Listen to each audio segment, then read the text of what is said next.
Madloti abukise ngemtukulu wawo loliphoyisa lapha eJohannesburg. Ya, ngisho uliphoyisa cops lesikhathi umlungu lodize nga 2000 rand abuye atolanza imali yakhe athi hey ngifuna imali yami backs lapha ngisho umlungu basi mina nangu atikhulumela. My 2,000 rand I want back. The money that I gave now, 2,000 rand for this gentleman here. This lady here took 2,000 rand from my friend, somebody who works for me. Can I have my money back, please? Okay, you don't know anything, but you took the money. Can I have 2,000 rand from you? Please give it to me now. Or else I'll put you on Facebook. Give it to me. Thank you very much. Fuck it. Yeah, you don't know anything about it. But here's 2,000 rand that you took from my guy. Hey? How come you give me the 2,000 rand now? You guys are all taking bribes here. What kind of policeman are you? What, come over here. Let me put you all on video. Come. I can't stand you guys. Here's the 2,000 rand that she took. I've got the 2,000 rand in my hand. I don't like you guys being like that. Do you hear me?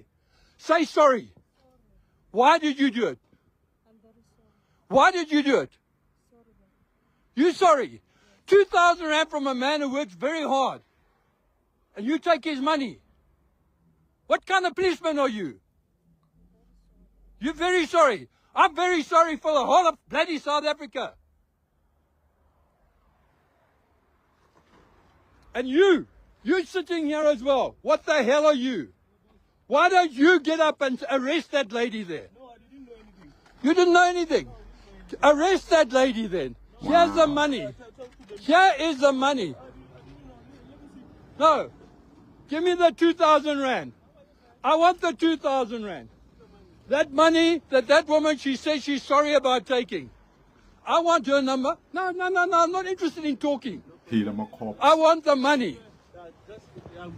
No, stand back from me. Don't stand close to me. No, get away. This is a witness. Please stay away.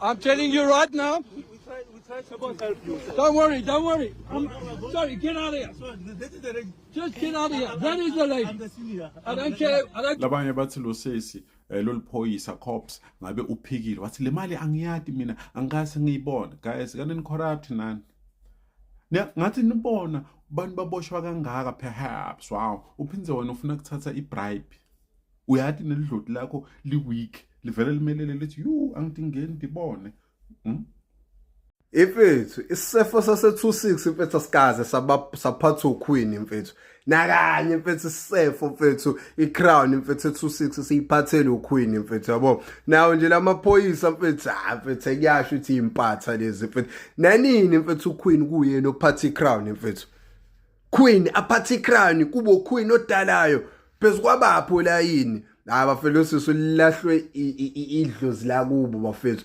lilahlwe idlozi la kubo ozakwabo bamdayisa but engikuthandayo ukuzocola my sister ukuthi mesisonke kulento le yabo but into mina engiyiblemayo kozakwabo sukela nini imali ephathwa umuntu wesifazane sisi wami uyibuyiselani imali bungekho ubufakazi imali uyithatha common sense bafethu uvele nje wasatshiswa umlungu obangumsindo wasaba umlungu nje wavelwa wadedela umsuzo ogcina wabuyisela imali because noma ngabe ume kuVictoriazo lamlungu lwana akanayo iproof yokuthi wena uthatha ibribe ngoba uthi umlungu ubuyisa imali yakhe uma uzosho ukuthi awuyazi leyo mali leyo icala liyaphikwa mfethu mabungekho ubufakazi futhi icala uyaliphika mfethu uthi noma usuvezeliwe mfethu uliphike kunjalo icala mfethu uzobuyisa imali phambi kwecamera seswami likulahlile idlozi lakini seswami likulahlile idlozi lakini seswami because abukho ubufakazi usithathe isimokolo mfethu wesiphatha umsebenzi kahulumeni lo nama benefits mfethu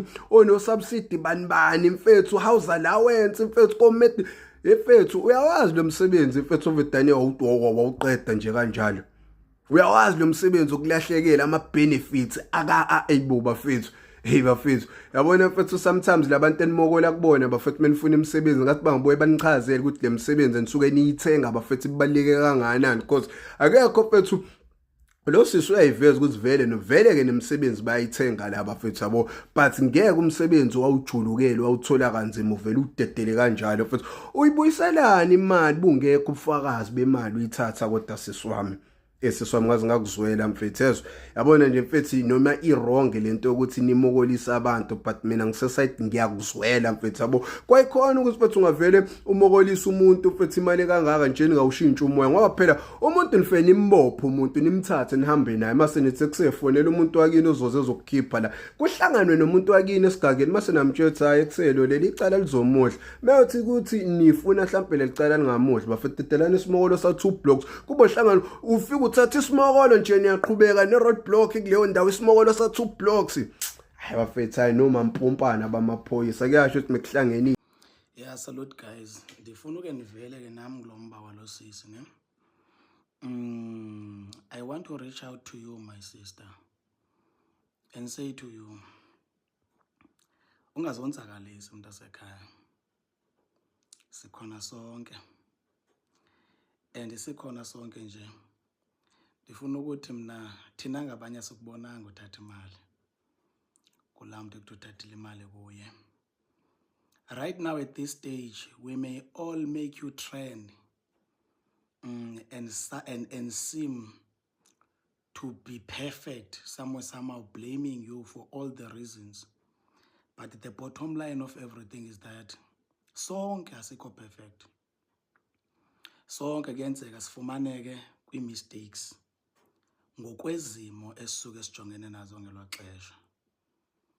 So nawe le imeko sifumana kuyo, mna as an individual, I watched the video, akhange ndibone lapho ubunikwa khona imali, khange ndibone nalapho futhi ubu hand over back imali to the guy who was shouting like he's mad, yabo. Ndibone ibhokisi. With that being said, singazama ke thina singazama as South Africans ukuzenza ngcono ngawe, but into endifuna ukuxelana yileba nathi in as much as basingazama ukuzenza ngcono ngawe asikho perfect. In fact, around the universe asikho perfect. Uzobona bana ngoku asikho perfect. Ingabe la madlanga commission ayikho if bekuthiwa si perfect. Ikhona la madlanga commission because we are not perfect, all of us. Ngomncinci, ngophakathi, ngosezantsi, ngongaphezulu, sonke asikho perfect. Kuyenzeka sizifumane sisemaphutheni. Ungazibulali ke ntomba kodwa. Even this one shall pass, yabo. Kungenzeka nje kusenakusasa sekutrend omnye umuntu. So lento yi-inner ether iyanikezelana mntasekhaya. Yabona? Lento yenzeka kuwe ayiqali futhi ayigqibeli. So your life matters more than any other thing. Ngoba thina singakutrendisa, sifuna ukunconywa sibonwe ngabantu. Silibala into okubana lento ingenzani kuwe. Kodwa nje into endifuna ukuyithetha. I-corruption yona siyipromote. If you were corrupt, I don't know. Because can't bona uthatha mali, can't bona ubuyisa mali. I-corruption asiyipromote, kodwa into ebalulekile funeka yazi ba sonke si-corrupt. Sonke. Ndiyaphinda futhi. If besingekho corrupt, imadlanga commission ngayingekho. La madlanga commission is there to prove that we are all not perfect. We might come to this social media and seem perfect. Even nalo ebebuyisa imali ebukisa ngawe evidweni naye akekho perfect. If we can dig deep kuye, there are a lot of things that we can find. Qha he was just trying to shine ngawe. Yabo lento ndisho. So uqine ntomba ukuthi unyamezela. Even this one too shall pass. Ungazonzakalisi ndiyaphinda. Sikhona sonke. Ungazonzakalisi ndiyaphinda. Sikhona sonke. Go face whatever you have to face. Who knows? Maybe God can be on your side. Uphuma uchaya phaya. Ungazonzakalisi ndiyaphinda. Sikhona sonke. And remember, mark my words, all of us asikho perfect. and asikho ngcono nganto, and sonke si-corrupt in our different ways, and as we differ in degrees of corruption, and as we differ even in the level of izimali esiba-corrupt kuzo, but we are all corrupt. Ungazibulali, sikhona sonke mntasekhaya. Chocho niboyika gqitha belungu, imali seyisepokothweni yakho uphinde uyikhuphe, ibribe ayinazo neslip, ipartner zakho seziphikile zithi azazi loo nto, wena uyazicenga uyikhuphelani? Uyikhuphelani? Yake yarefund ibribe. The real crime here is overcharging for a bribe, because we know the spectrum of a bribe is a cool drink, 50 rand to 200. Now you're taking 10 200s. Greed. This is the greed we speak about in the Bible. There was no need. Honestly, I do not condone bribery or any crime for that matter, but I do denounce incompetence. Because now you are caught in 4K.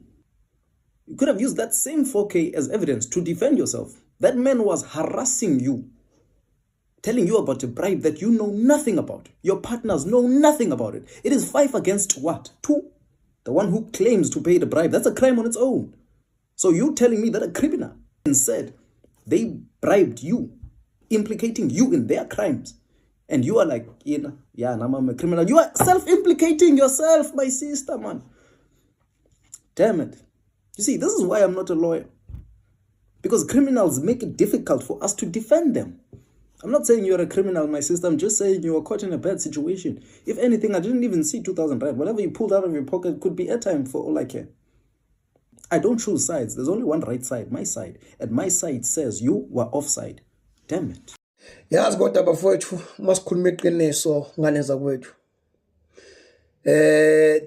Thina bafowethu sisila abantu isikhathi samanje esizwelana kakhulu bafowethu. Masibuka nje isimo sokuphila, sibuke njengamanje ukuthi uma ngabe umuntu manje elahlekelwa umsebenzi kulesikhathi samanje akuyonto elwene iza. Akuyona futhi into emnandi bafowethu ukubona umuntu eloza umsebenzi. Kodwa umbuzo ukuthi umuntu mangathiwa ngathola elinye ithuba lempilo usengaphenduka nento nebekade yenza. Usisi lo uthathe ngozwane noza kwabo, ngoba ngisho mina ukuthi le akayenzanga yedwa. Uthathe nje ngozwane noza kwabo ngoba le akayenzanga yedwa. Bengeke athathe imali e2000 ihamba namaphoyisa amanye wona ingekho involve kuleyo nto leyo. Yebo, imali bikuye ephaketheni, ivideo bibheke kuye, kodwa mina nginesho ukuthi mina bebonke emotweni bebeyazi le mali, bebonke emotweni bebe involve kule mali. Umlungu ke wenze ulive waba videorize wakhuluma, waze wacela usisi ukuthi cela axolisa. Usisi wayikhipha imali wayeseqolisa usisi, okusho ukuthi ke ukufakazi baphelela. Uthembisile ke lamlungu ukuthi ke ngeke aza amposte ku Facebook, kodwa umlungu ugcine enqume ukuthi ke akamposte futhi. Yabona, wamposta ku Facebook. Akuyona inkinga futhi leyo, ngoba njengamanje usisi uyatrenda kwimanje. Yabona, nginesho futhi ukuthi namaphoyisa futhi amanye futhi nawo njengamanje enza limkhuba le. Yabona, isifundo lesikuwo. Kodwa bafowethu besingeke mhlambe sicela mhlambe ushwele. Simcelela ushwele mhlambe usisi lo ukuthi noma ingaba khona ipunishment abamnikeza yona, kodwa bangamxosha emsebenzini. Yebo akwenzile kuliphutha. Yebo akwenzile kuliphutha futhi akwamukeleki, futhi kunezifungo esiphoyiseni ozifungayo before ungene kuphoyiseni. Yebo yena usesiphulile, kodwa bafowethu besingeke nisamkhulumela ukuthi siyacela ukuthi bamxolele, ibe khona nje indlela bamphanisha ngayo, kodwa hayi liyo ukuthi aluze umsebenzi. asikhuthazi kubugebengu laba fowethu, asikhuthazi ubugebengu, kodwa sibuka inhlungu njengamanje ukuthi umuntu njengamanje uthwele kanzima kakhulu, umuntu osebenzayo eSouth Africa ngoba uthwele umndeni. Loyasisiloyana ukuluza kwakho umsebenzi njengamanje asazi ukuthi ikusasa lempilo noma ifamily yakhe nje isimo siyoba njani, ngoba bonke labasebenza bathwele bafowethu, bathwele imindeni. Asisho ukuthi bafowethu abantu abenza ubugebengu ngoba bethwele imindeni, kodwa ngizwa ubuhlungu kakhulu bafowethu, ngizwa nje ubuhlungu nje kakhulu. Le video le isikhathi iqala bengichampela yabalunga aba-exposeki, kodwa khulu ubuhlungu ibuzwayo bafowethu. Nabafowethu bonke nje laba amaphoyisa abenza le mkhuba le, ngoba bakhona bayenza le mkhuba. Siyacela bafowethu nani kini ukuthi ngeke nirepente, nifunde ngalo sisi. Yekeni into eniyenza bafowethu, yekeni. Ngiyazi bafowethu ukuthi imali eniholayo isincane, inkinga zenu enibhekene nazo zingaphezulu kwemali eniholayo. Kodwa ngiyanicela bafowethu ukuthi nje le yekeni, kodwa bafowethu South Africa enhle bafowethu. Besingeke bafowethu simcelele siluthi nje abamxolele bangamxoshi, kodwa bamnikeze second chance. Baphinde futhi bangamphanisha noma ingani, kodwa angaluzi umsebenzi. Besingeke bafowethu simcelele bafowethu, simcelele nje ngani zakwethu kube khona nje ubulungiswa, not ubulungiswa, ushwele second chance, akafumane i-second chance bafowethu. Usemncane umntwana, ngiyacela bafowethu, angazi kodwa nami ngiyasho nje, kodwa nje angazi ngani. Yibanta sayahlala phansi wethu niyibonile ivideo yelipolisa litrendayo. So apparently ugirl ne yabona lento, I think amapolisa endlela yabo, and then bamisa imoto kwathini, and then ugirl waye emotweni, aba the employer is not there, walo udrivayo, yaqonda, the employer is not there. So wafika ke ngoku ugirl ipolisa ke ngoku efika ugirl ipolisa abe esithi into nokubana hayi imoto yakho kwathini, so siza-impounda imoto.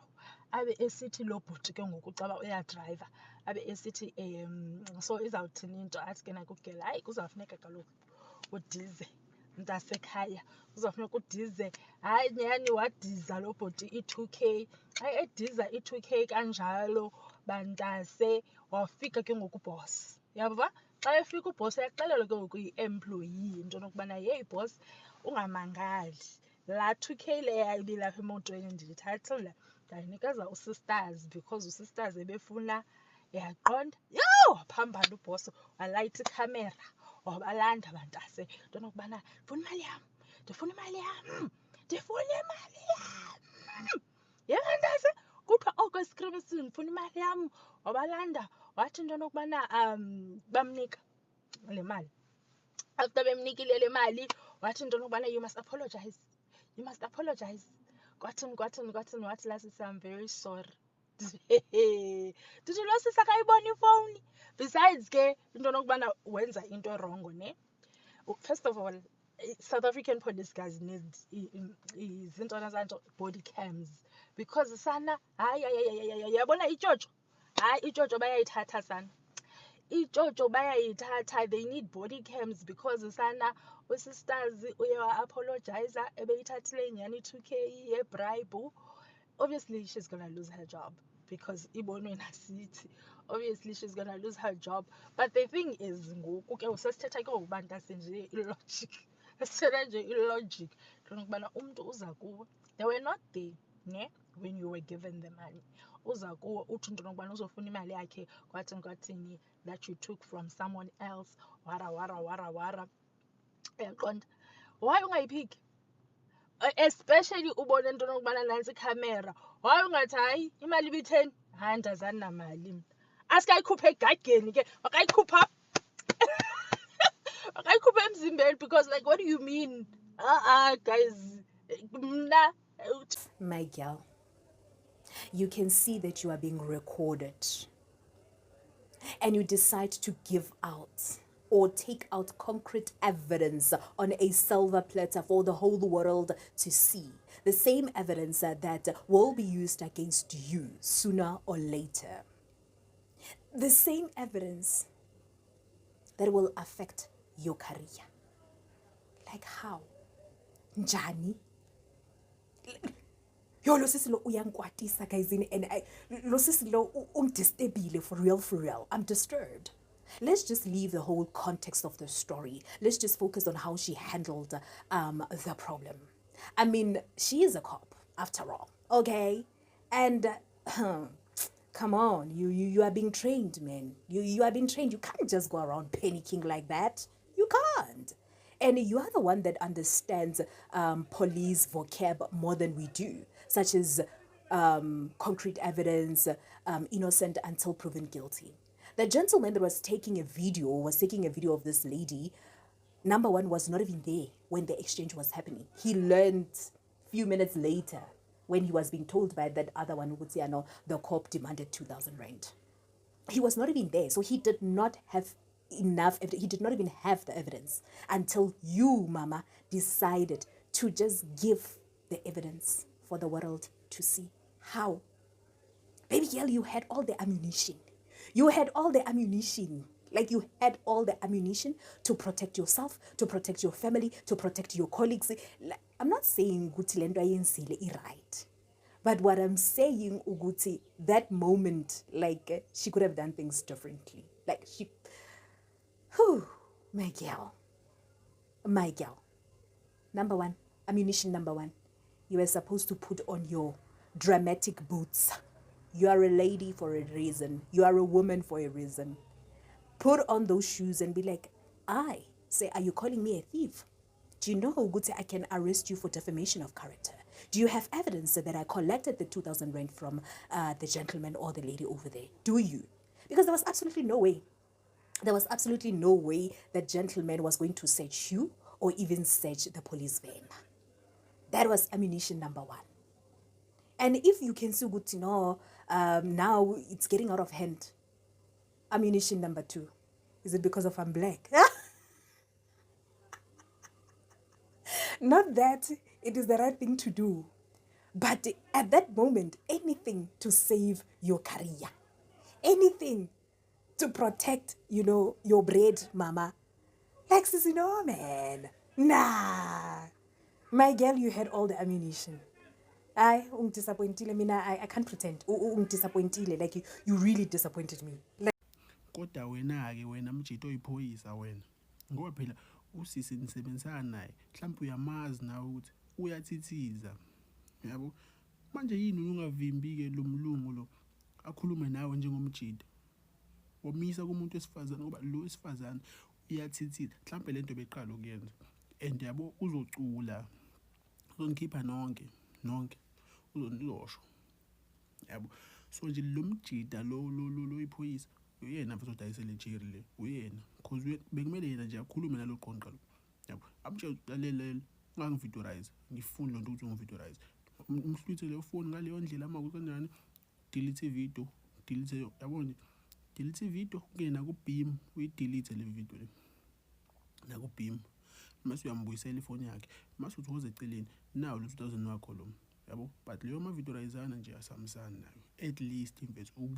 uzame lo plan lo yabo nokuthi kube nje uyabona nje uzubona lo sisi uyayithithizela akayazi le ndaba yenza uyiphoyisa ubuyisa imali yebribery kumuntu okuvideoizayo kanjani hayi bafethu ngeke yabo kubhlungu yabo futhi kubhlungu ubona umuntu wesifazane eluza ito yabo kubhlungu ayingeke endangazi umuntu wesifazane unepower yokuthi ngisho ese-wrong kodwa uphinde ube sesayidini lakhe yabo nje kamanje ngisesayidini lalo sisi mina ngiqamba manga because ngiyamthanda umuntu wesifazane ozamayo at least uyasebenza uyiphoyisa yabo maningi abantu la South Africa angafuni ukusebenza lo at least ubesebenza yabo wasewenza ubugebengu ngaleyo ndlela leyo wasalela kanjalo yabo so nje yena kodwa umuntu ozamayo ngiyamthanda umuntu ozamayo.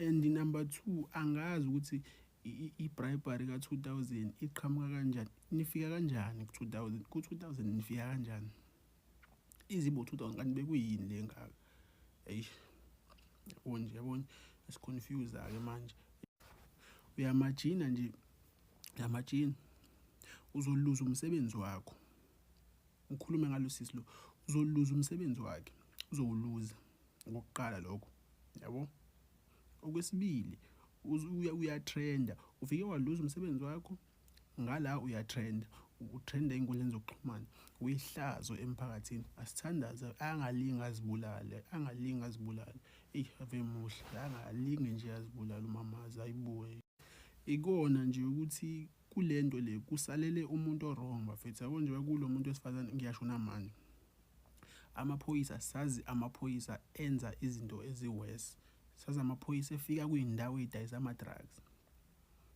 afika collect ama bribe kule indawo edayisa ama drugs labantu abadayisa ama drugs bazwana namaphoyisa ngendlela emangalisa iwona amaphoyisa kumele ngabe ayasalela ke lapho because the fact ukuthi umlungu kwazi ukubuya wathi ufuna imali yakhe shuthi lento leyo kade bavimbela yona bekungayona inkinga enkulu indaba manje angafuna umlungu ukuthi asinegotiate ngalenkinga le because njengoba phela ngikhipha imali shuthi ngibambe ngisenkingeni yabo njengoba nje okay bekumuntu omnyama lo mangicabanga lo munye athathekene imali then umuntu omnyama walanda umlungu yabo shuthi khona icase ebikhona or ngizothi imoto binenkinga whatever yabo wase wamkhokhisa ngaleyo ndlela ukuthi imoto bingekwazi ukuhamba emgaqweni inenkinga kanje khokha imali engaka yabo siyazi ama metro kana lezo inkinga but namaphoyisa avumelekile hayi ingididileke indaba lo my sister lo ngiyayibuka lo kuyatrend ngiyayibuka sengize ngayibona ivideo hawo bafethu my sister oza kwabo bebengamthiphisi ngani